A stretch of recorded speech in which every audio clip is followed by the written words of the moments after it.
देशामध्ये terrorist attack होणं खरंच खूप दुर्दैवी.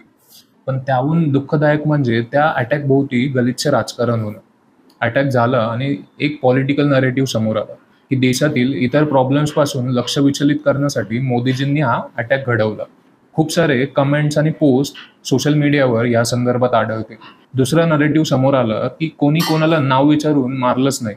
काहीतरी प्रोपगंडा पसरवला जात आहे. अरे मूर्खांनो, ती बाई जिचा नवरा मारला गेला, तिचा व्हिडिओ व्हायरल झालेला आहे म्हणताना, की अरे लोकांना नाव विचारून तिथे मारण्यात आलं. तुम्हाला काय वाटतं अशा परिस्थितीमध्ये ती बाई मोदीजींसाठी नरेटिव्ह सेट करेल? कीव येते मला तुमच्या बुद्धीची. नीचपणाची पण एक लिमिट असते राव. कमीत कमी अशा संवेदनशील विषयावर तरी राजकारण नको. राजकारणासाठी कोणी टेररिस्ट अटॅक घडवून आणू शकतं का?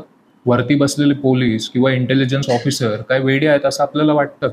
हे कोणालाच शक्य नाही. मग समोर मोदी असो किंवा गांधी.